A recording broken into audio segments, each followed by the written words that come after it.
Okay. Good morning. నా voice వినిపిస్తుందమ్మా? చెప్పండి ఒకసారి.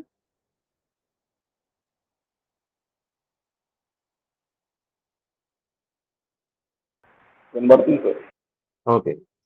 సో, మనం కోర్స్ ట్రాన్స్లేషన్స్ కంప్లీట్ అయిన తర్వాత ఆర్డర్‌లో కాంప్లెక్స్ వైబ్రేషన్స్ వస్తాయి. తర్వాత vibrations of bars and strings వస్తుంది. కానీ నేను ఇవాళ ఫస్ట్ ఈ సెషన్‌లో అల్ట్రాసానిక్స్ చెప్తాను. ఓకేనా? ఎందుకంటే ఫోరియర్ ట్రాన్స్‌ఫార్మ్ అంటే కాంప్లెక్స్ వైబ్రేషన్స్ చెప్పడానికి I need some tools. Okay. కొన్ని ఇమేజెస్, వీడియోస్ కావాలి. అవి మధ్యాహ్నం డౌన్లోడ్ చేసి అవి షేర్ చేస్తాను. షేర్ చేసిన తర్వాత మీకు ఒక బేసిక్ నాలెడ్జ్ వచ్చిన తర్వాత అది డిస్కస్ చేస్తే మీకు బెనిఫిషియల్ అవుతుంది. అందుకే వాళ్ళ అల్ట్రాసానిక్స్ ఎలాగో చిన్న చాప్టర్ కాబట్టి అది ఈ సెషన్లో కంప్లీట్ చేద్దాం. ఓకే. సో అల్ట్రాసానిక్స్ సౌండ్ అంటే మీకు తెలుసు, sound is a mechanical wave. ఓకేనా? వేవ్ అంటే తెలుసుగా, లాస్ట్ క్లాస్ లో మనం మెక్సికన్ వేవ్ డిస్కస్ చేసినప్పుడు చెప్పాను. ఏ periodic disturbance medium is called wave. So మనం సౌండ్ గురించి మాట్లాడినప్పుడు sound is a mechanical wave. Okay. కాకపోతే ఆ periodic disturbance in the medium అంటున్నాను కదా, మరి ఏది డిస్టర్బ్ అవుతుంది అంటే ఏది పీరియాడిక్ గా మారుతుంది, ఏ క్వాంటిటీ అంటే ప్రెజర్ అండి. Sound is a pressure wave. Important point ఇది. సౌండ్ అనేది ప్రెజర్ వేవ్. సో మనం ఇప్పుడు నేను మాట్లాడుతున్న సౌండ్, ఫర్ ఎగ్జాంపుల్ మీరు ఫిజికల్ గా నా దగ్గర ఉండుంటే గనక ఎయిర్ గుండా ట్రావెల్ చేస్తూ ఎలాగా కంప్రెషన్స్, రేర్ ఫ్యాక్షన్స్. ఓకేనా? సంపీడన విరళీకరణాలు అంటారు కదా, కంప్రెషన్స్, రేర్ ఫ్యాక్షన్స్ ఫామ్ లో అంటే ప్రెజర్ వేరియేషన్స్ ఫామ్ లో ఆ వేవ్ ప్రాపగేట్ అవుతుంది. ఓకేనా? So that is called sound wave. Sound wave propagation కి మీడియం కావాలా అక్కర్లేదా?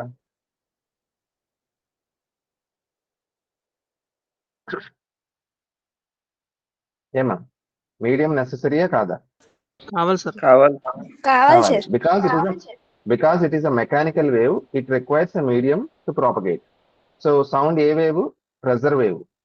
సో అందులో ప్రెజర్ డిస్టర్బెన్సెస్ అంటే ప్రెజర్ పెరగడం, తగ్గడం, దాటిని మనం కంప్రెషన్స్, రేర్ఫాక్షన్స్ అంటాం. ప్రతి వర్డ్ గుర్తుండాలి. మనం ఏది నోట్స్ లో ఉన్న వర్డ్స్ గుర్తుపెట్టుకుంటానంటే కాదు. నేను చెప్పేటప్పుడు ఏదన్నా ఇంపార్టెంట్ లేకపోతే అనిపిస్తే కనుక మాత్రం వెంబడే నోట్ చేసుకోండి. Compressions, rarefactions, sound is a pressure wave. తర్వాత వేవ్స్ ని మనం 2 టైప్స్ చెప్తాంగా, longitudinal wave, transverse wave. Longitudinal wave అంటే ఏంటి? వేవ్ ఏ డైరెక్షన్ లో ప్రాపగేట్ అవుతుందో పార్టికల్స్ యొక్క వైబ్రేషన్స్ కూడా అదే డైరెక్షన్స్ లో ఉంటే దాన్ని లాంగిట్యూడినల్ వేవ్ అంటాం. Sound is a longitudinal wave. మీకు లాంగిట్యూడినల్, ట్రాన్స్ఫర్ సంబంధించి డిఫరెన్స్ నేను నెక్స్ట్ క్లాస్ లో అంటే స్ట్రింగ్స్ గురించి చెప్తున్నప్పుడు నేను డీటెయిల్ గా చెప్తాను. For the time being you remember the fact that sound is a longitudinal wave. Light ఏంటి? లాంగిట్యూడినల్, ట్రాన్స్వర్సా? Light is a transverse wave. Okay. Sound is a longitudinal wave. తర్వాత సౌండ్ ని మనం క్లాసిఫై చేస్తాం. ఎలా క్లాసిఫై చేస్తాం అంటే మన పర్స్పెక్టివ్ అంటే హ్యూమన్ బీయింగ్స్ పర్స్పెక్టివ్ లో we classify sound into 3 types. In other words 3 regions. Okay. ఒకటి మనందరికీ వినపడే sound to which our ears respond, that is called audible. అంతే కదా? ఆడిబుల్ అంటే వినపడేది అని అర్థం. So audible sound human being కి, ఒక హెల్దీ హ్యూమన్ బీయింగ్ యొక్క ఇయర్ ప్రాసెస్ చేయగలిగే సౌండ్ రేంజ్ ఎంత అంటే ఇక్కడ రాసాను చూడండి. Audible 20 hertz to 20,000 hertz. దీన్ని మనం 20 కిలో హెడ్జ్ అని కూడా రాస్తాం కదా. అంటే ఫ్రీక్వెన్సీని బేస్ చేసుకుని ఈ క్లాసిఫికేషన్ చేస్తున్నాం. సౌండ్ అనేది వేవ్ కదా, దానికి ఒక ఫ్రీక్వెన్సీ ఉంటుంది కదా. So human beings 20 hertz to 20,000 hertz frequency ఉన్న సౌండ్ ని వినగలరు. That is why that region is what we call audible sound. Okay. ఇప్పుడు 20 టు 20,000 కాకుండా 20 హెడ్జ్ కంటే తక్కువ ఉంటే అంటే లోయర్ సైడ్ ఫ్రీక్వెన్సీ బాగా తక్కువ, 20 హెడ్జ్ కంటే తక్కువ ఫ్రీక్వెన్సీ ఉన్న సౌండ్ ని ఇన్ఫ్రా సౌండ్ అంటాం. అది స్టడీ చేసే బ్రాంచ్ ని ఇన్ఫ్రాసానిక్స్ అంటారు. అది కూడా చాలా important. Infrasonics for example earthquakes prediction వాటిలో Infrasonics play very vital role. Okay. So sound having frequency less than 20 is called infrasonics. రాశాను కదా infrasound. అలాగే 20K కంటే అంటే 20,000 కంటే ఎక్కువ ఫ్రీక్వెన్సీ ఉన్న సౌండ్ ని మనం అల్ట్రాసానిక్స్ అంటాం అల్ట్రాసౌండ్ అంటాం. ఓకే. సో ఈ క్లాసిఫికేషన్ ఎవరికి? హ్యూమన్ బీయింగ్స్ యొక్క క్లాసిఫికేషన్. ఓకేనా? ఇప్పుడు మనకి మన మన బాడీ యొక్క అనాటమీ ఉన్నట్టు యానిమల్స్ వేరే యానిమల్స్ ఉండదు కదా. ఫర్ ఎగ్జాంపుల్ మీరు ఎలిఫెంట్ ని తీసుకుంటే ఎలిఫెంట్ ని నేను గెస్ట్ లెక్చర్ కి ఇన్వైట్ చేసి అల్ట్రాసానిక్స్ పాఠం చెప్పంటే ఎలిఫెంట్ క్లాసిఫికేషన్ ఇలా ఉండదు. ఎలిఫెంట్ ఏం చేస్తుందంటే 15 హెడ్జ్ 10 హెడ్జ్ కూడా దానికి వినిపిస్తుంది. ఇన్ఫ్రాసానిక్స్ ని ఎలిఫెంట్స్ వినగలవు. యాక్చువల్గా ఎలిఫెంట్స్ కమ్యూనికేట్ చేసుకునేవి ఇన్ఫ్రాసానిక్స్ తో కమ్యూనికేట్ చేసుకుంటాయి. ఫర్ ఎగ్జాంపుల్ ఒక ఎలిఫెంట్ దాని నైబరింగ్ ఎలిఫెంట్ 1 కిలోమీటర్ దూరంలో ఉందనుకోండి, it can communicate to that other elephant by using infrasound. So elephant ని అడిగితే ఇన్ఫ్రాసౌండ్ ని ఆడిబుల్ అంటుంది అది. ఓకేనా? ఫర్ ఎగ్జాంపుల్ డాగ్స్ ఇలాంటి యానిమల్స్ తీసుకుంటే అవి 30,000 40,000 ఫ్రీక్వెన్సీ ఉన్న సౌండ్ కూడా వినగలవు. వాటిని అడిగితే అల్ట్రాసానిక్స్ ని కూడా ఆడిబుల్ అంటాయి. So this classification of sound into 3 regions is based on the human ear sensitivity. Okay. So 20 to 20,000 hertz అయితే ఆడిబుల్, లెస్ దెన్ 20 అయితే infrasound which we cannot hear, and greater than 20,000 అంటే 20K కంటే ఎక్కువ ఉంటే that is called ultrasound which also we cannot hear. ఓకేనా? Ultrasonics కి enormous applications ఉన్నాయండి. ఒక అమ్మ ప్రెగ్నెంట్ అయిన తర్వాత తన బేబీని ఒక స్క్రీన్ లో పేరెంట్స్ చూసుకోగలుగుతున్నారంటే కాను అల్ట్రాసౌండ్ స్కాన్ కదా. ఓకేనా? ఇప్పుడు గాజీ సినిమా చూసుంటారు మీరు. గాజీ సినిమాలో సబ్మరైన్స్ కమ్యూనికేట్ చేసుకుంటాయి. ఒక సబ్మరైన్ ఇంకో సబ్మరైన్ తో కమ్యూనికేట్ అవుతుంది. ఎలా కమ్యూనికేట్ అవుతుంది? అంత డార్క్నెస్ లో, సముద్రం అంత లోతులో అల్ట్రాసానిక్ బీమ్ పంపిస్తే ఆ బీమ్ మామూలుగా వాటర్ లో కూడా ప్రాపగేట్ అవుతుంది కదా. సౌండ్ ప్రాపగేట్ అవుతూ ఏదన్నా శత్రువుల యొక్క సబ్మెరైన్ ఉందనుకోండి, రిఫ్లెక్ట్ అయ్యి ఎకో వస్తుంది. ఆ ఎకో ఎంత టైం తర్వాత వస్తుంది, ఎలా వస్తుంది అనే దాన్ని బట్టి మనం we can predict the distance of the submarine, other submarine. ఓకేనా? అంతేకాదు ఆ సబ్మెరైన్ మనల్ని అప్రోచ్ అవుతుందా, అంటే మన వైపు వస్తుందా, లేకపోతే మన నుంచి దూరంగా వెళ్తుందా అనేది కూడా తెలుస్తుంది using Doppler effect. Okay. So ఇలా చెప్పుకుంటా పోతే అల్ట్రాసానిక్స్ కి ఇండస్ట్రియల్ గా, కమర్షియల్ గా, కమ్యూనికేషన్ సో మెనీ అప్లికేషన్స్ అండి. ఇండస్ట్రియల్ గా తీసుకుంటే క్వాలిటీ టెస్టింగ్ లో అల్ట్రాసానిక్స్ ని బాగా వాడతారు. ఏదన్నా ఒక ఇన్స్ట్రుమెంట్ లో క్రాక్ ఎక్కడన్నా వచ్చిందంటే కనుక్కోవడానికి అల్ట్రాసానిక్స్ ని పంపించి ఆ క్రాక్ ని ఎక్కడో మనం డిటెక్ట్ చేయొచ్చు. తర్వాత క్లీనింగ్ పర్పస్ కూడా అల్ట్రాసానిక్స్ వాడతారమ్మా. ఓకేనా?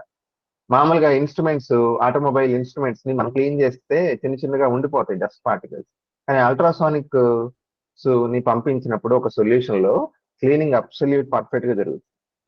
So ultrasonics is of interest to us because of their applications. మరి అల్ట్రాసానిక్స్ కి ఎందుకని అప్లికేషన్స్ ఉన్నాయంటే సింప్లీ బికాస్ వాటి ఫ్రీక్వెన్సీ ఎక్కువ. అంతే కదా. 20,000 హెడ్జ్ కంటే ఎక్కువ సౌండ్ అంటే ఫ్రీక్వెన్సీ ఎక్కువ. ఇప్పుడు మీకు ఫ్రీక్వెన్సీ గురించి ఒక ఐడియా రావడం కోసం చిన్న ఎగ్జాంపుల్ చెప్తాను చూడండి. సౌండ్ కి 3 ప్రాపర్టీస్ ఉంటాయండి. ఒకటి ఫ్రీక్వెన్సీ, రెండోది ఇంటెన్సిటీ. ఇంటెన్సిటీ అంటే ఏంటి? లౌడ్నెస్, సింపుల్ గా వాల్యూమ్. ఓకే, నేను రాస్తాను చూడండి. సౌండ్ యొక్క 3 ప్రాపర్టీస్. ఒకటి ఫ్రీక్వెన్సీ. ఫ్రీక్వెన్సీనే మనం మామూలుగా ఒక మాటతో పిలుస్తాం, పిచ్ అంటాం. లో పిచ్, హై పిచ్ అంటాం కదా. రెండోది ఏంటి? ఇంటెన్సిటీ. ఇంటెన్సిటీ అంటే సింపుల్ గా వాల్యూమ్. ఓకే. నెక్స్ట్ టెంబర్ అంటాం. ఓకేనా? టెంబర్ అంటే ఇది క్వాలిటీకి సంబంధించిందండి. ఇది నేను తర్వాత డిస్కస్ చేస్తాను. ఇది అప్పుడు ఒక సింగర్ పాడితే పాటకి 20 లక్షలు ఇస్తారు, ఇంకో సింగర్ పాడితే ఫ్రీగా పాడమంటారు. అంటే అఫ్ కోర్స్ వాళ్ళకున్న స్కిల్ తో పాటు వాళ్ళ వాయిస్ కూడా గొప్పతనం కదా. ఆ వాయిస్ యొక్క టెంబర్ అదొక ప్రాపర్టీ. అది next level concept. Okay. Frequency, intensity గురించి చూద్దాం. ఇప్పుడు సౌండ్ ఫ్రీక్వెన్సీ అంటే ఏంటంటే, ఇప్పుడు ఫర్ ఎగ్జాంపుల్ నేను మాట్లాడేటప్పుడు నా వాయిస్ కంటూ ఒక యూనిక్ ఫ్రీక్వెన్సీ ఉంటుంది. ఓకేనా? ఇప్పుడు నేను విజిబుల్ కాకుండా వీడియో మ్యూట్ లో పెట్టేసి నేను మాట్లాడితే నేనని మీరు తెలుసుకోగలరు. Because my voice has a unique frequency. Okay, unique అంటే అది వేరే వాళ్ళకి ఉండదని కాదు, స్లైట్ వేరియేషన్ ఉంటుంది, టెంపర్ మారుతుంది. ఓకేనా. ఇప్పుడు జనరల్ గా ఏంటంటే మేల్ వాయిస్ ఫ్రీక్వెన్సీ తక్కువ ఉంటుంది, ఫిమేల్ వాయిస్ ఫ్రీక్వెన్సీ ఎక్కువ ఉంటుంది. అంటే ఫ్రీక్వెన్సీ మన చెవికి ఎలా అనిపిస్తుందంటే షార్ప్ గా చూదులు పొడిచినట్టుంటే అది high frequency sound, base voice అయితే లో ఫ్రీక్వెన్సీ. ఓకేనా. ఇప్పుడు నేను చూడండి ఫ్రీక్వెన్సీ మామూలుగా ఐడియా రావడం కోసం చెప్తాను. ఇప్పుడు ఫిజిక్స్ అన్నాను అనుకోండి, నేను ఫిజిక్స్ అది ఒక బేస్ వాయిస్ లో వచ్చింది అన్నప్పుడు లైట్ గా సౌండ్ మారిందిగా. ఆ సౌండ్ ఎక్కడ మారింది? వాల్యూమ్ లో కాదు. అంటే వాల్యూమ్ నేను ఇంటెన్షనల్ గా మారుండొచ్చు, కానీ వేరేలా వినిపించింది కదా, మిమిక్రీ చేసినట్టు. సో మిమిక్రీ చేసినప్పుడు సౌండ్ యొక్క ఏ ప్రాపర్టీ మారుతుందంటే ఫ్రీక్వెన్సీ మారుతుంది. ఓకేనా. వోకల్ కార్డ్స్ మనం లైట్ గా డిస్టర్బ్ చేసి వేరే ఫ్రీక్వెన్సీ వచ్చేలా చేస్తాం. ఇంటెన్సిటీ అంటే పెద్ద కష్టం కాదు కదా. వాల్యూమ్ అంటే ఇప్పుడు నేను ఏం చేస్తాను, మైక్రోఫోన్ వాల్యూమ్ పెంచాను అనుకోండి, నా వాయిసే కొంచెం గట్టిగా వినిపిస్తుంది. అది మీరు ఈజీగా చెప్పవచ్చు, సారే కొంచెం గట్టిగా మాట్లాడుతున్నారండి. ఓకేనా. సో ఫ్రీక్వెన్సీ వేరు, which is called pitch, and intensity వేరు. Intensity is for volume. ఇక్కడ మనం మాట్లాడేది ఏ ప్రాపర్టీ గురించి? ఫ్రీక్వెన్సీ గురించి అన్నమాట. ఓకేనా, ఇంటెన్సిటీ కాదు. ఓకేనా. ఇంటెన్సిటీ అంటే లౌడ్నెస్, అది గుర్తుపెట్టుకోండి. ఇక్కడ మనం అల్ట్రాసానిక్స్ కి ఎందుకు అన్ని అప్లికేషన్స్ ఉన్నాయంటే సింపుల్, ఏమన్నా నేను, because of their high frequency. Frequency ఎప్పుడైతే ఎక్కువ ఉంటుందో ఎనర్జీ ఎక్కువ ఉంటుంది, అంతేగా. Energy is directly proportional to frequency. Waves కి వేవ్ లెంగ్త్ మీద ఎలా డిపెండ్ అవుతుందో చెప్పండి. ఇన్వర్స్లీ ప్రపోర్షనలా, డైరెక్ట్లీ ప్రపోర్షనలా? ఇన్వర్స్లీ, అంతే కదా. మీరు ఫర్ ఎగ్జాంపుల్ లైట్ తీసుకోండి, E is equal to h mu అంటాం కదా. E is equal to h mu తీసుకున్నప్పుడు దీని ఇంకోలా రాయొచ్చు, హెచ్సి బై ల్యాండా అని రాయొచ్చుగా. సో మ్యూకేమో డైరెక్ట్లీ ప్రపోర్షనల్, ల్యాండాకేమో inversely proportional. Okay. So frequency ఎక్కువ కాబట్టి అల్ట్రాసానిక్స్ కి వాటి అప్లికేషన్స్ ఎక్కువ ఉంటాయి. ఫ్రీక్వెన్సీ ఎక్కువ ఉండి ఎనర్జీ ఎక్కువ ఉండడం వల్ల అడ్వాంటేజ్ ఏంటంటే అవి ఎక్కువ దూరం పాటు ప్రాపగేట్ అవుతాయి, డ్యాంప్ అయిపోకుండా. ఓకేనా. అందుకే చూడండి, కొన్ని కిలోమీటర్స్ సముద్రంలో సబ్మెరైన్స్ మధ్య కమ్యూనికేషన్ అల్ట్రాసానిక్స్ తో అవుతుందని చెప్పాను కదా. మరి ఒక సబ్మెరైన్ నుంచి ఇంకో సబ్మెరైన్ కొన్ని కిలోమీటర్స్ డిస్టెన్స్ లో ఉంటాయి. మరి సౌండ్ మామూలు సౌండ్ అనుకోండి, కొంత డిస్టెన్స్ తర్వాత ఏమవుతుంది, డ్యాంప్ అయిపోయి ప్రాపగేట్ అవ్వదు. Because ultrasonics have very high frequency, they can propagate to long distances. ఓకేనా. సో అది వాటి అడ్వాంటేజ్, హై ఫ్రీక్వెన్సీ. రెండో అడ్వాంటేజ్ ఏంటో తెలుసా? వాటి వేవ్ లెంగ్త్ తక్కువ ఉంటుంది. మీరు ఎలా గుర్తుపెట్టుకోవచ్చు అంటే సింపుల్, ఒక వేవ్ యొక్క ఫ్రీక్వెన్సీకి వెలాసిటీకి వేవ్ లెంగ్త్ కి మధ్య రిలేషన్ ఇదే కదమ్మా, mu equals v by lambda. Mu అంటే ఫ్రీక్వెన్సీ, వి అంటే వెలాసిటీ, ల్యాండా అంటే వేవ్ లెంగ్త్. మీకు ఎప్పుడైతే ఫ్రీక్వెన్సీ ఎక్కువ ఉంటుందో వేవ్ లెంగ్త్ ఎలా ఉంటుంది? తక్కువ ఉంటుంది. ఓకేనా. అల్ట్రాసానిక్స్ యొక్క వేవ్ లెంగ్త్ చాలా తక్కువ అండి సౌండ్ తో కంపేర్ చేస్తే. ఓకేనా. ఎంత ఉంటుందంటే wave length of the order of, నేను ఇక్కడ రాయలేదు కానీ మీరు నోట్ చేసుకోండి, సెంటీమీటర్స్ లో ఉంటుందమ్మా. ఓకేనా. అంటే 1 సెంటీమీటర్ లేకపోతే 0.5 సెంటీమీటర్స్ అలా ఉంటుంది అల్ట్రాసానిక్స్ యొక్క వేవ్ లెంగ్త్. ఆ వేవ్ లెంగ్త్ అలా ఉండబట్టే, సెంటీమీటర్స్ లో ఉండబట్టే మనకు అప్లికేషన్స్ ఉంటున్నాయి. క్రాక్స్ డిటెక్షన్ ఇలాంటి వాటిలో వాటి అప్లికేషన్స్ ఎక్కువ ఉంటాయి. క్లీనింగ్ పర్పస్ లో కూడా చూడండి, మనం క్లీన్ చేయాల్సిన ఇన్స్ట్రుమెంట్ సైజ్ కూడా ఇంచుమించు ఆ సెంటీమీటర్స్ లోనే ఉంటుంది కదా, ఆఫ్ ది ఆర్డర్. అందుకే అది సింక్ అవుతుంది. అల్ట్రాసానిక్స్ యొక్క వేవ్ లెంగ్త్ మనం యూజ్ చేస్తున్న ఇన్స్ట్రుమెంట్స్ యొక్క సైజెస్ సింక్ అవుతాయి, అందుకే వాటి అప్లికేషన్స్ ఎక్కువ ఉంటాయి. So ultrasonics have so many applications because they have high frequency and their wavelength is very small, of the order of centimetres. Okay. ఇక్కడ ఒక కాషన్ ఉంది. జనరల్ గా మనం అల్ట్రాసానిక్స్ అనగానే మనం వినలేమని చెప్తాం, వీ కెనాట్ హియర్ అల్ట్రాసానిక్స్. కానీ అది రాంగ్ అండి. వీ కెన్ హియర్ అల్ట్రాసానిక్స్, మనం వినగలం. ప్రాబ్లం ఎక్కడ వస్తుందంటే మన ఇయర్ లో డిఫరెంట్ స్ట్రక్చర్స్ ఉంటాయి కదా, outer ear, middle ear, inner ear, ఇలా డిఫరెంట్ స్ట్రక్చర్స్ ఉంటాయి కదా. అవుటర్ ఇయర్ ఏంటంటే దీన్ని తెలుసు కదా, పెన్నా అంటారు దీన్ని. ఈ కర్ల్డ్ గా ఉంది చూసారా స్కిన్, దీన్ని పెన్నా అంటారు. ఈ అవుటర్ ఇయర్ ఏం చేస్తుందంటే for the sake of safety, ఓకేనా, ఇప్పుడు ఏదైనా ఒక సెలబ్రిటీ ఒక చోట ఉన్నాడు అనుకోండి, ఆ సెలబ్రిటీ ఉన్న చోటకి అందరినీ రానివ్వరు కదా.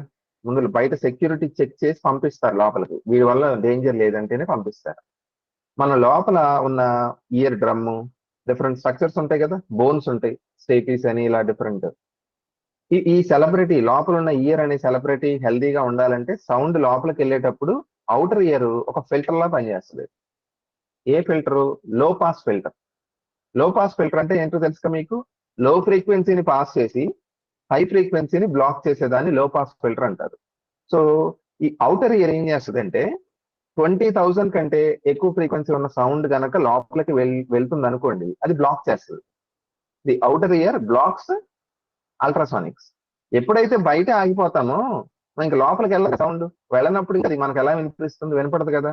అందుకే సైంటిస్టులు ఏం చేశారంటే డైరెక్ట్ గా ఊరుకున్నారు. మన సైంటిస్టులు, మన క్యూరియాసిటీ ఎక్కువ, ఈ అల్ట్రాసానిక్స్ ని డైరెక్ట్ గా స్కల్ప్ కి ఫీడ్ చేసి అసలు అది ఎలా వినిపిస్తుంది మన చెవికి అని తెలుసుకున్నారు. ఎలా వినిపిస్తుంది అంటే, ఒక హమ్మింగ్ బీ తేనెటీగ దగ్గరికి వచ్చినప్పుడు మన సౌండ్ వస్తుంది చూసారా, అలాంటి సౌండ్ వస్తుందంట అల్ట్రాసానిక్స్ కి. హై ఫ్రీక్వెన్సీ కదా, సూదులతో పొడిచినట్టు ఉంటుంది సౌండ్.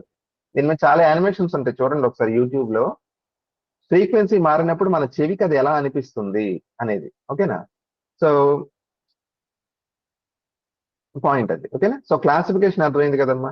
అల్ట్రాసానిక్స్ అంటే కొత్తగా డిఫరెంట్ ఏం కాదు. అల్ట్రాసానిక్స్ ఇస్ ఆల్సో సౌండ్, కాకపోతే హై ఫ్రీక్వెన్సీ సౌండ్.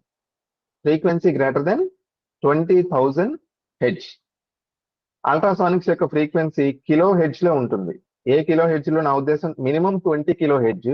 అసలు యాక్చువల్ గా 20 కాదమ్మా, మెగా హెడ్జ్ లో కూడా ఉంటుంది. మెగా అంటే 10⁶ లో ఉంటుంది. ఓకేనా? సో ప్రాక్టికల్ గా యూజ్ చేసే వాటి అల్ట్రాసానిక్ ఫ్రీక్వెన్సీ డెఫినేషన్ ప్రకారం మనం 20,000 అంటున్నాం కానీ, అంతకంటే ఎక్కువ అంటున్నాం కానీ, ప్రాక్టికల్ గా వచ్చేటప్పటికి 10⁶ హెడ్జ్ లో, మెగా హెడ్జ్ లో ఉంటుంది. ఓకేనా?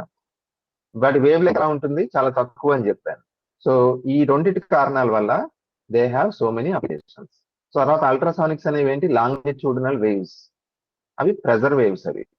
ఇక్కడ ఎవరైనా చెప్పండి మరి. వేవ్ లెంగ్త్ ఏమో చెప్పాను, of the order of centimetres అని. ఫ్రీక్వెన్సీ ఏమో మెగా హెడ్జ్ లో ఉంటుంది, లేకపోతే మినిమం 20K ఉంటుంది. మరి స్పీడ్ ఎలా ఉంటుంది చెప్పండి? అల్ట్రాసానిక్స్ యొక్క స్పీడ్ ఫాస్ట్ గా ఉంటుంది సార్. ఫాస్ట్ గా అంటే మామూలుగా సౌండ్ స్పీడ్ ఇన్ ఎయిర్ ఎంత చెప్పండి? ఎయిర్ లో సౌండ్ స్పీడ్ ఎంత?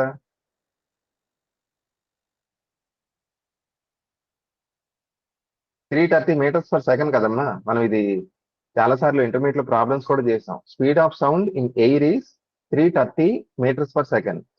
అల్ట్రాసానిక్స్ యొక్క స్పీడ్ కూడా సౌండ్ అంటే ఎయిర్ లో అంతే ఉంటుంది ఇంచుమించు.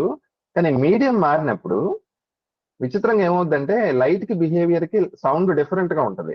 ఇప్పుడు లైట్ యొక్క స్పీడ్ ఫ్రీ స్పేస్ లో ఎక్కువ ఉంటుంది, మీడియంకి వచ్చేటప్పటికి రిఫ్రాక్టివ్ బట్టి తగ్గిపోతుంది. కానీ సౌండ్ లాంటి వేవ్స్ కి ఎయిర్ లో తక్కువ ఉంటుంది, మెటీరియల్ మీడియం లో వెలాసిటీ ఎక్కువ ఉంటుందండి. అంటే పీజో ఎలక్ట్రిక్ క్రిస్టల్స్ లో, లేకపోతే బార్స్ లో, రాడ్స్ లో సౌండ్ యొక్క స్పీడ్ ఎక్కువ ఉంటుంది. ఓకేనా? అది సౌండ్ ప్రాపర్టీ, ఎందుకంటే అది లాంగిట్యూడినల్ వేవ్ కాబట్టి దాని బిహేవియర్ వేరేలా ఉంటుంది. ఓకేనా? ఓకే. సో ఇప్పుడు స్పీడ్ ఎంత ఉంటుందంటే 330 మీటర్స్ పర్ సెకండ్. వేరే అల్ట్రాసానిక్స్ ఎయిర్ లో తీసుకుంటే, వాటర్ లో తీసుకుంటే కొంచెం ఎక్కువ ఉంటుంది. తర్వాత ఇంకో ముఖ్యమైన ప్రాపర్టీ ఏంటంటే స్పీడ్ ఆఫ్ అల్ట్రాసానిక్స్ స్లైట్ గా ఫ్రీక్వెన్సీ మీద డిపెండ్ అవుతాయండి. ఓకేనా? ఫ్రీక్వెన్సీ మీద డిపెండ్ అయ్యి స్లైట్ గా మారుతుంది. ఓకే. సో నెక్స్ట్ టాపిక్ వెళ్దాం. Production of ultrasonics. ఇప్పుడు అల్ట్రాసానిక్స్ వల్ల మనకి చాలా యూజెస్ ఉన్నాయని మనకి తెలుస్తుంది. మరి వాటిని ప్రొడ్యూస్ చేయాలి కదా యూజెస్ ని మనం ఉపయోగించుకోవాలంటే. ఓకేనా? There are 2 methods for production of ultrasonics. One is magnetostriction method and the other one is piezoelectric method. magnetostriction method అంటే ఏంటో చెప్తాను చూడండి. ఇక్కడ పేరుని చూడండి ఒకసారి. magnetostriction. స్ట్రిక్షన్ అంటే ఏంటి? సైజ్ మారడం. ఓకేనా? మనం ఒక ఫెర్రో మ్యాగ్నెటిక్ రాడ్ తీసుకోండి. ఇక్కడ నేను ఒక డయాగ్రామ్ వేస్తాను. You take a ferro magnetic rod of length some ఏదో L అనుకోండి.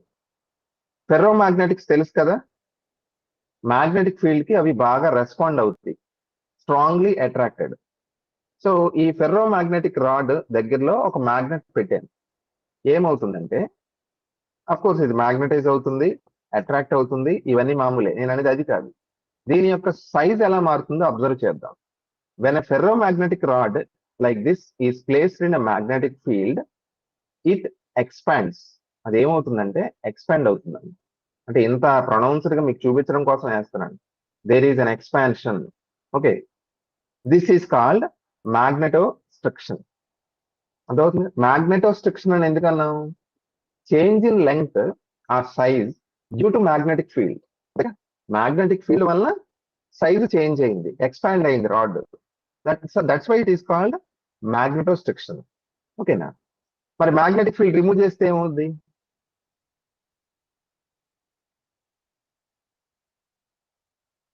ఏమవుద్ది చెప్పండి. డిజిటల్ షేప్ వచ్చేస్తుంది.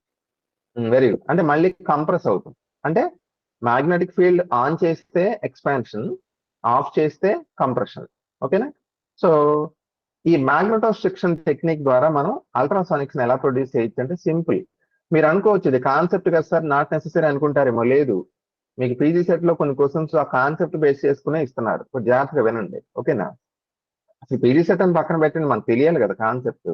ఓకే, సో ఇప్పుడు సౌండ్, అల్ట్రాసానిక్స్ అంటే సౌండే కదా. సౌండ్ ఎప్పుడు ప్రొడ్యూస్ అవుతుంది? When something vibrates it produces sound. Vibration వల్లే కదా సౌండ్ వచ్చేది. వైబ్రేట్ అవ్వడం అంటే ఇంతే కదా, ఒక డెఫినెట్ ఫ్రీక్వెన్సీతో మూవ్ అవడం ఆబ్జెక్ట్. ట్రాన్స్లేషన్, రొటేషన్, వైబ్రేషన్ అని చెప్పాను కదా. ట్యూనింగ్ ఫోర్క్ తీసుకోండి ఎగ్జాంపుల్. మీరు స్లో మోషన్ వీడియోస్ ఉంటాయి, అవి చూస్తే మీకు బాగా అర్థమవుతుంది. ఎక్సైట్ చేయించినప్పుడు ట్యూనింగ్ ఫోర్క్ ని మన కంటికి నేకెడ్ గా చూస్తే తెలియదు రియల్ టైంలో, కానీ స్లో మోషన్ కెమెరాస్ తో చూస్తే ప్రాంగ్స్, ట్యూనింగ్ ఫోర్క్ యొక్క ప్రాంగ్స్ ఇలాగా వైబ్రేట్ అవుతుంటాయి. ఓకేనా? సో వైబ్రేట్ అయ్యే ఆబ్జెక్ట్ సౌండ్ ని ప్రొడ్యూస్ చేస్తుంది. ఇప్పుడు మనకు అల్ట్రాసానిక్స్ ప్రొడ్యూస్ అవ్వాలంటే ఆ వైబ్రేట్ అయ్యే ఆబ్జెక్ట్ ఫ్రీక్వెన్సీ ఎంత ఉండాలి? సింపుల్, 20,000 కంటే ఎక్కువ ఉండాలి. అంతేగా? సో వైబ్రేషన్ ఫ్రీక్వెన్సీ ఎంత ఉంటుందో ఆ జనరేట్ అయ్యే సౌండ్ ఫ్రీక్వెన్సీ అంత ఉంటుంది సింపుల్ గా. ఇప్పుడు నేను 20 హెడ్జ్ ఫ్రీక్వెన్సీతో ఈ హ్యాండ్ ఊపుతున్నాను అనుకోండి, వచ్చే సౌండ్ కూడా 20 హెడ్జ్ ఉంటుంది. Okay, so to produce ultrasonics we have to make an object vibrate with frequency greater than 20,000 hertz. Simple. అంటే ఇప్పుడు ఏం చేయాలంటే సింపుల్ గా, ఇప్పుడు నేను మ్యాగ్నెటోస్ట్రిక్షన్ వల్ల ఏం చేయొచ్చు? ఒక రాడ్ తీసుకొని దాన్ని మనం వైబ్రేట్ చేయించవచ్చుగా. ఎలా అంటే మ్యాగ్నెటిక్ ఫీల్డ్ ఆన్ చేస్తా, నేను ఒక స్విచ్ పెట్టుకుంటాను ఇక్కడ నా చేతిలో, స్విచ్ పెట్టుకుని ఆన్ చేస్తా ఎక్స్పాన్షన్, ఆఫ్ చేస్తా కంప్రెషన్. ఇలా ఆన్ అండ్ ఆఫ్ చేస్తుంటా సరదాగా చిన్నపిల్లలాగా. అదేమవుతుంది అప్పుడు? ఎక్స్పాన్షన్ కంట్రాక్షన్, ఎక్స్పాన్షన్ కంట్రాక్షన్ అంటే వైబ్రేషన్. కాకపోతే చెప్పడానికి చాలా బాగుంది. ఏనుగుని ఫ్రిడ్జ్ లో ఎలా పెట్టాలంటే 3 స్టెప్స్ అన్నారట ఎవరు. డోర్ ఓపెన్ చేయి, ఏనుగుని పెట్టు, డోర్ క్లోజ్ చేయి. జరిగే పైన కాదుగా. ఇప్పుడు నేను చెప్పింది కూడా అలాగే ఉంది చూడండి. అంటే ఆన్ అండ్ ఆఫ్ చేయాలి మ్యాగ్నెటిక్ ఫీల్డ్ ని వైబ్రేషన్ రావాలంటే. కాకపోతే అది ఎంత ఫ్రీక్వెన్సీతో జరగాలి? అల్ట్రాసానిక్స్ యొక్క మినిమం ఫ్రీక్వెన్సీ ఎంత? 20,000 కదా. 20,000 ఉంటేనే దాన్ని అల్ట్రాసానిక్స్ అంటాం. సో సెకండ్ కి 20,000 సార్లు నేను నా దగ్గర ఉన్న స్విచ్ ని ఆన్ అండ్ ఆఫ్ చేయాలి. అది ఇంపాసిబుల్ కదా. సో అందుకే మనం ఎలక్ట్రికల్ గా చేయాలి ఈ పనిని. ఓకేనా? అందుకే మనం ఒక సర్క్యూట్ వేస్తాం ఈ మెథడ్ లో. మ్యాగ్నెటోస్ట్రిక్షన్ లో ఒక సర్క్యూట్ ఉంటుంది, ఒక ట్యాంక్ సర్క్యూట్. దాని ద్వారా ఏం చేస్తామంటే మనం ఏ మ్యాగ్నెట్ తీసుకుంటాం? ఇక్కడ ఎలక్ట్రో మ్యాగ్నెట్ తీసుకుంటాం అమ్మా. ఎలక్ట్రో మ్యాగ్నెటిక్ అంటే మీకు తెలుసు కదా, బయోసావట్లా ఏం చెప్తుంది? ఒక వైర్ లో కరెంట్ పాస్ అయితే ఆ వైర్ చుట్టూ మ్యాగ్నెటిక్ ఫీల్డ్ ఫామ్ అవుతుంది. మనం గనక డీసీ కరెంట్ పంపిస్తే, డీసీ అంటే తెలుసుగా, డైరెక్ట్ కరెంట్, ఫామ్ అయ్యే మ్యాగ్నెటిక్ ఫీల్డ్ కూడా కాన్స్టెంట్ గా ఉంటుంది. But when you pass AC current through the wire, AC current అంటే ఏంటి? ఆల్టర్నేటింగ్, ఫ్లక్చువేట్ అవుతుంటుంది. ఆన్ అండ్ ఆఫ్ కరెంట్ అంటారు ఏసీ. సో కరెంట్ ఎప్పుడైతే ఆన్ అండ్ ఆఫ్ అవుతుందో మ్యాగ్నెటిక్ ఫీల్డ్ కూడా ఏమవుతుంది? ఆన్ అండ్ ఆఫ్ అవుతుంది. ఓకేనా? So magnetic field on and off అయినప్పుడు రాడ్ ఏమవుతుంది? వైబ్రేట్ అవుతుంది. అంటే ఏమొస్తాయి? అల్ట్రాసానిక్స్ వస్తాయి.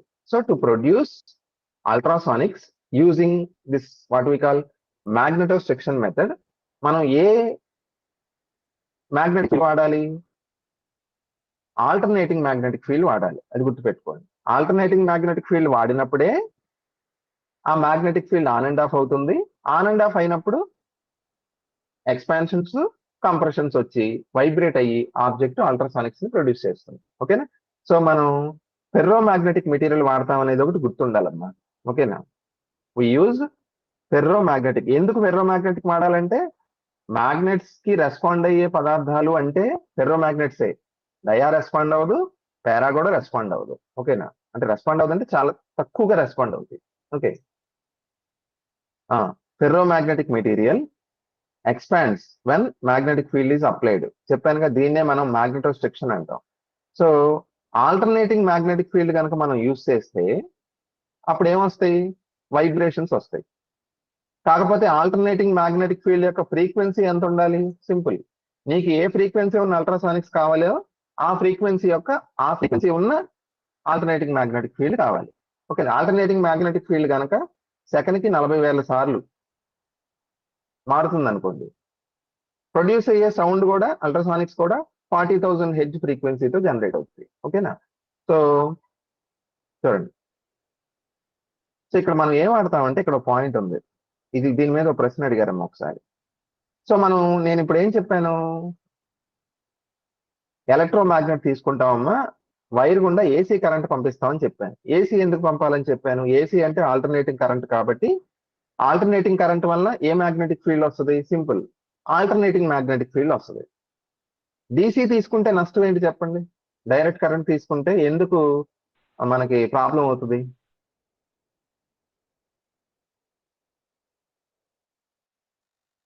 మ్యాగ్నెటిక్ ఫీల్డ్ చేంజ్ అవ్వదు కదా సార్ టైంతో పాటు. అంతే, వెరీ గుడ్. డీసీ అంటే direct current, so magnitude constant గా ఉంటుంది, మ్యాగ్నెటిక్ ఫీల్డ్ కూడా కాన్స్టెంట్ గా ఉంటుంది, మారదు. దానివల్ల వైబ్రేషన్స్ రావుగా, రాడ్ ఎక్స్పాండ్ అవుతుంది అంతే, వైబ్రేట్ అవ్వదు. ఓకేనా? సో ఏసీ కరెంట్ వాడాలనే విషయం తెలుస్తుంది. కాకపోతే మనం ఈ సర్క్యూట్ లో ఏసీతో పాటు డీసీ కూడా వాడాలి. ఓకేనా? ఎందుకు వాడాలంటే రెజొనెన్స్ అనే ఒక టాపిక్ చెప్పాను కదా ఫోర్స్ వైబ్రేషన్స్ లో, ఆ రెజొనెన్స్ రావాలి అంటే ఖచ్చితంగా in addition to the alternating current, direct current should also be used. 2 batteries పెడతాం మనం, సరే, ఒకటి మేము బ్యాటరీ పెడతాం, రెండోది సిగ్నల్ జనరేటర్ ఏసీ పెడతాం. సో 2 ఉండాలమ్మా. సో అల్ట్రాసానిక్స్ లో మనం అంటే మ్యాగ్నెటోస్ట్రిక్షన్ టెక్నిక్ ఉపయోగించి మనం ప్రొడ్యూస్ చేసే అల్ట్రాసానిక్స్ యొక్క ఫ్రీక్వెన్సీ ఎంత ఉంటుందంటే ఫార్ములా దానికి mu is equal to V/2L. ఓకేనా? ఇక్కడ వీకో ఫార్ములా ఉంది. వి అంటే ఏంటి? వెలాసిటీ కదా. సో 1/2L √Y/ρ అండి. వై అంటే మనం తీసుకున్న ఫెర్రో మ్యాగ్నెటిక్ రాడ్ ఉంది చూసారా, దాని యొక్క యంగ్స్ మాడ్యులస్. రో అంటే density. Okay, Young's modulus density. మనం ఆల్రెడీ యంగ్స్ మాడ్యులస్ డిస్కస్ చేసాం. యూనిట్స్ ఏమనుకున్నా? న్యూటన్ పర్ మీటర్ స్క్వేర్ అని చెప్పాను కదా. So Young's modulus density. ఓకేనా? సో ఇది మనకి మ్యాగ్నెటోస్ట్రిక్షన్ టెక్నిక్ ఉపయోగించి అల్ట్రాసానిక్స్ ఎలా ప్రొడ్యూస్ చేస్తాం అనేది. కానీ మ్యాగ్నెటోస్ట్రిక్షన్ టెక్నిక్ లో ఫ్రీక్వెన్సీ అల్ట్రాసానిక్స్ కే యూజ్ అవుతుంది. లో ఫ్రీక్వెన్సీ సార్, అల్ట్రాసానిక్స్ అంటే హై ఫ్రీక్వెన్సీ అన్నారు, మరి లో అంటే అల్ట్రాసానిక్స్ రేంజ్ లో లో ఫ్రీక్వెన్సీ. అంటే ఫర్ ఎగ్జాంపుల్ 30,000 హెడ్జ్ ఫ్రీక్వెన్సీ ఉంది, అది అల్ట్రాసానిక్సే కాదంటలా, కాకపోతే అందులో బేస్ కదా, కొంచెం హైకి వెళ్ళాలి. లో ఫ్రీక్వెన్సీ అల్ట్రాసానిక్స్ మాత్రమే మ్యాగ్నెటోస్ట్రిక్షన్ ఉపయోగపడుతుంది. ఇప్పుడు మనం నెక్స్ట్ చూద్దాం. చూడండి, పీజో ఎలక్ట్రిక్ మెథడ్. ఇది అర్థం చేసుకోవడం దీని మీద సింపుల్ అండి. పీజో ఎలక్ట్రిక్, పీజో అంటే ఏంటి? ప్రెజర్, ఎలక్ట్రిక్ అంటే కరెంట్. సో కొన్ని మెటీరియల్స్ కి ఒక విచిత్రమైన ప్రాపర్టీ ఉంటుంది. క్రిస్టల్స్ కి, మీకు మెటీరియల్ సాలిడ్స్ 2 రకాలు కదా, క్రిస్టల్స్, అమార్ఫస్. యాక్చువల్గా 2 రకాలు కదా, 3 రకాలు. డెఫినేషన్ మారింది. క్రిస్టల్స్, అమార్ఫస్, పాలీక్రిస్టలైన్ మెటీరియల్స్ ఉంటాయి. ఓకేనా? లేకపోతే సెమీ క్రిస్టలైన్ అంటారు. ఓకే, సో కొన్ని క్రిస్టల్స్ కి ఎలాంటి ప్రాపర్టీ ఉంటుందంటే, క్వార్ట్జ్ లాంటి క్రిస్టల్స్ కి ఒక డైరెక్షన్ లో మనం ప్రెజర్ ఇస్తే, దానికి పర్పెండిక్యులర్ డైరెక్షన్ లో కరెంట్ వస్తుంది, అంటే పొటెన్షియల్ డిఫరెన్స్ వస్తుంది. సో పీజో ఎలక్ట్రిక్, ప్రెజర్ కాస్త ఎలా మారుద్ది? కరెంట్ గా మారుద్ది. ఓకేనా? సో అంటే అది ఏమవుతుంది? Energy conversion. సింపుల్ గా మనం ప్రెజర్ ఇస్తున్నామంటే మెకానికల్ ఎనర్జీ ఎలా మారుతుంది? ఎలక్ట్రికల్ ఎనర్జీగా మారుతుంది. అంటే పీజో ఎలక్ట్రిక్ మెథడ్ అనేది ఒక ట్రాన్స్డ్యూసర్ అనమాట. ట్రాన్స్డ్యూసర్ అంటే తెలుసు కదా, ఎనర్జీని కన్వర్ట్ చేసేదాన్ని ట్రాన్స్డ్యూసర్ అంటారు. సో పీజో ఎలక్ట్రిక్ టెక్నిక్ కూడా ఒక ట్రాన్స్డ్యూసర్ లాంటిది. Okay, so piezo electric crystal లో చూడండి ఏంటి ఇక్కడ పాయింట్, ఎలా మారుతుంది, మెకానికల్ ఎనర్జీ ఎలక్ట్రికల్ ఎనర్జీగా మారుతుంది.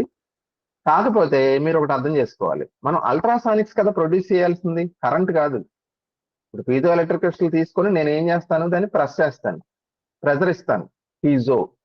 సో ఎక్స్ డైరెక్షన్ లో ప్రెజర్ ఇస్తే వై డైరెక్షన్ లో కరెంట్ వచ్చింది అనుకోండి, అలా అసలు యాక్చువల్ అలా రాదు. ఎక్స్ వైజెడ్ అని వేరు వేరే యాక్సెస్ ఉంటాయి, అవి ఏంటో చెప్తాను నేను.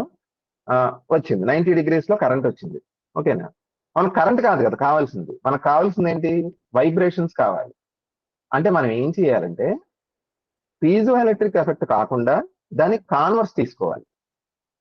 కాన్వర్స్ అంటే ఏంటి, ఒక క్రిస్టల్ తీసుకొని దానికి కరెంట్ ఇస్తే, అంటే వోల్టేజ్ ఇస్తే వేరే డైరెక్షన్ లో ప్రెజర్ వస్తుంది. ప్రెజర్ అంటే ఏంటి, వైబ్రేషన్స్ కదా. So converse of piezoelectric effect వల్ల అల్ట్రాసానిక్స్ వస్తాయి, అంతే తప్ప పీజో ఎలక్ట్రిక్ వల్ల రావు.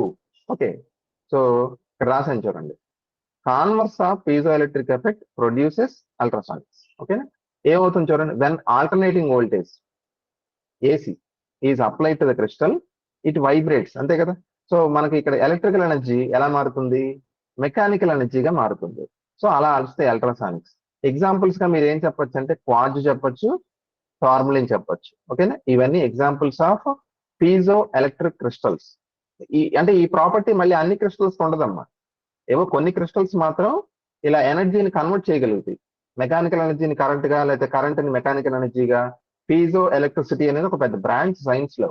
మీకు ఏమవుతుందంటే రెన్యూబుల్ ఎనర్జీ మనం తయారు చేయడానికి ప్రిపేర్ అవుతున్నాం కదా, సోలార్, విండ్.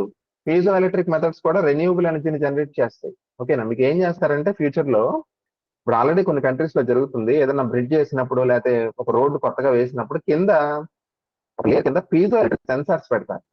ఇప్పుడు బాగా హెవీ ట్రక్ వెళ్ళింది అనుకోండి, ట్రక్ వెళ్ళినప్పుడు ఆ ప్రెజర్ కి కింద ఉన్న piezo electric crystal current generate చేస్తుంది.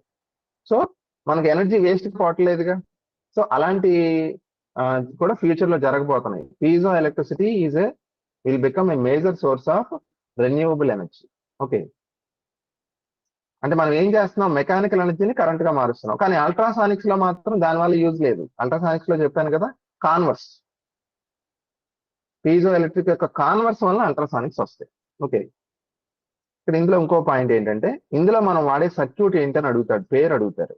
మనం వాడే సర్క్యూట్ పేరు ఇక్కడ హార్ట్లీ ఆసిలేటర్ సర్క్యూట్ అన్నమాట. Hartley oscillator circuit.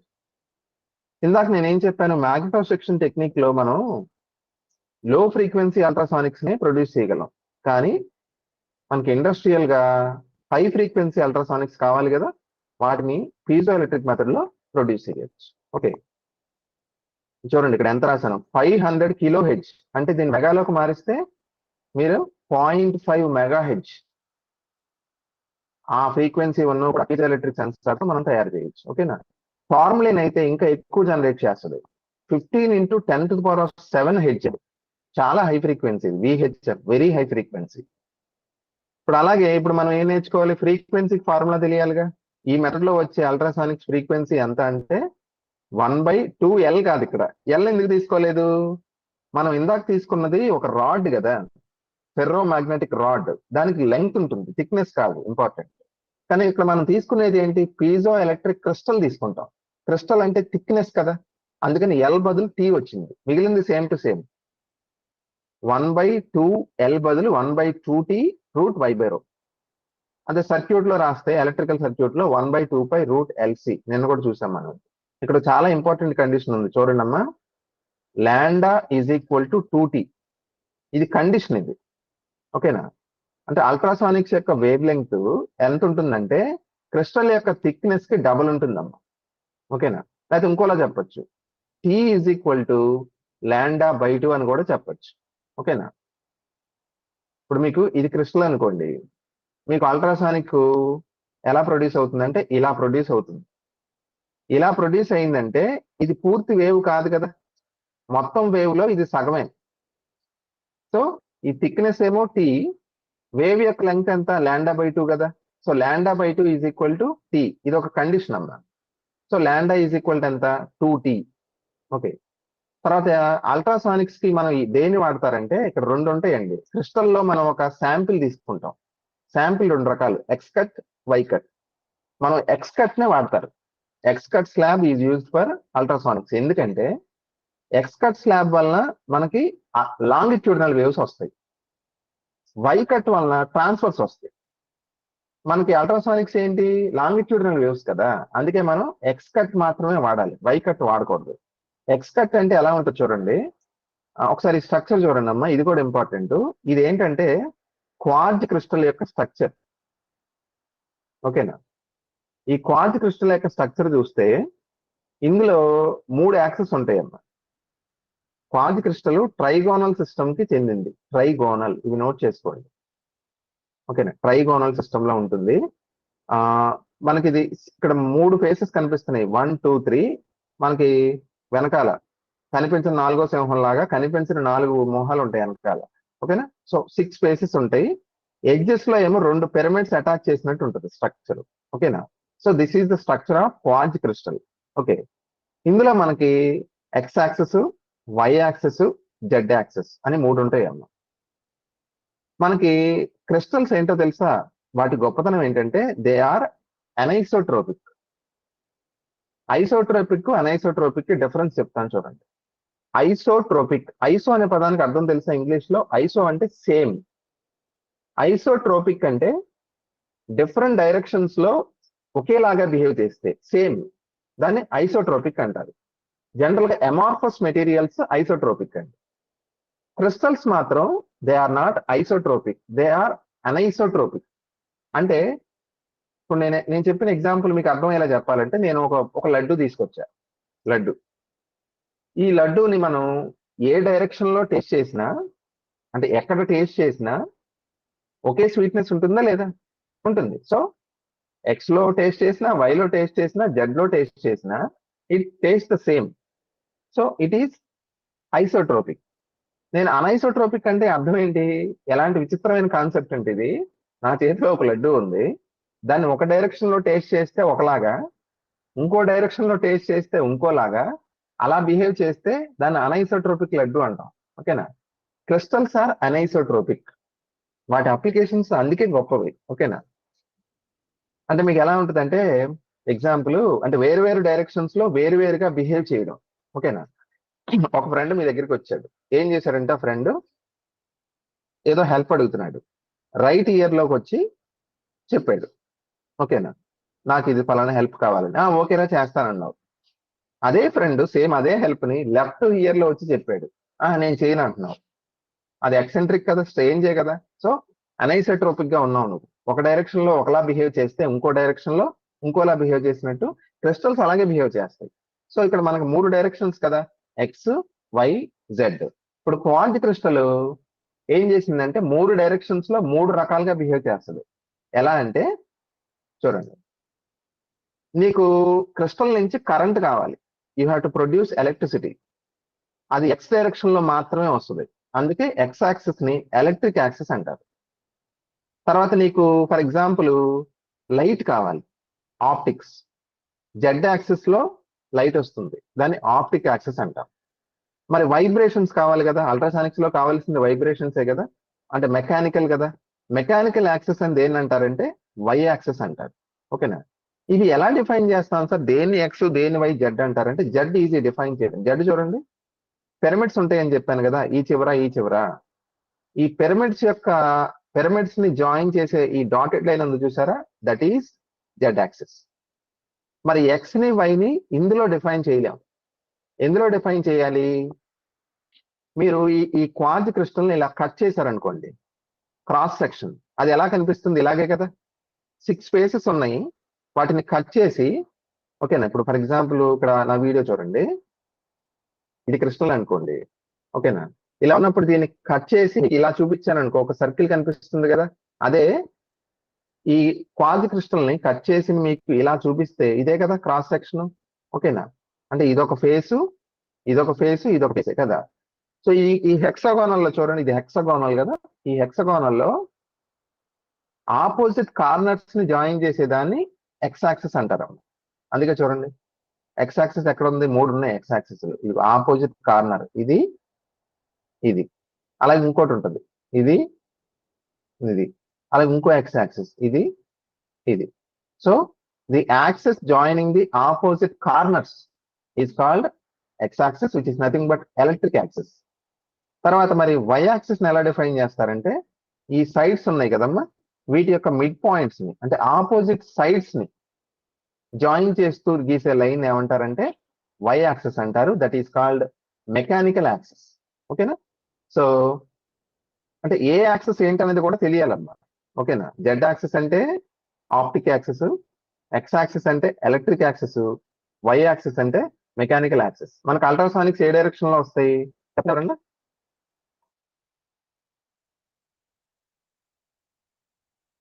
అల్ట్రాసానిక్స్ ఏ డైరెక్షన్ లో ప్రొడ్యూస్ అవుతాయండి? Y axis Y axis. ఎందుకని వై యాక్సిస్ అనేది మెకానికల్ యాక్సిస్ కాబట్టి you will get ultrasonics from Y. ఓకేనా? సో అంటే ఇప్పుడు చూడండి, ఏదైనా ఆఫీస్కి వెళ్ళినప్పుడు కౌంటర్లు ఉంటాయి. టీసీ కావాలంటే ఒక కౌంటర్, లేకపోతే ఎగ్జామ్ ఫీజు కట్టాలంటే ఇంకో కౌంటర్. ఇప్పుడు ఎగ్జామ్ ఫీజు కౌంటర్కి వెళ్ళి టీసీ కావాలంటే వాడు ఇవ్వడు కదా. అలాగే ఇక్కడ 3 కౌంటర్లు ఉన్నాయి, ఒకటి ఎలక్ట్రిక్, ఇంకోటి మెకానికల్, ఇంకోటేమో ఆప్టిక్స్. సో దేనిపైన దాందే. ఓకేనా? సో అంత అనైసోట్రోపిక్ గా ఉంటాయి క్రిస్టల్స్, అనైసోట్రోపిక్. ఓకే. అలాగే ల్యాండా ఈజ్ ఈక్వల్ టు 2T ఒకటి మర్చిపోకండి, గుర్తుపెట్టుకోండి. తర్వాత quartz crystal structure trigonal system కి చెందింది, ట్రైగోనల్. ఓకేనా? హెక్సగోనల్ స్ట్రక్చర్ ఉంటుంది, తర్వాత రెండు ఎండ్స్ లోనే ఏముంటది? పిరమిడ్స్ ఉంటాయి. ఓకే. Quartz crystal.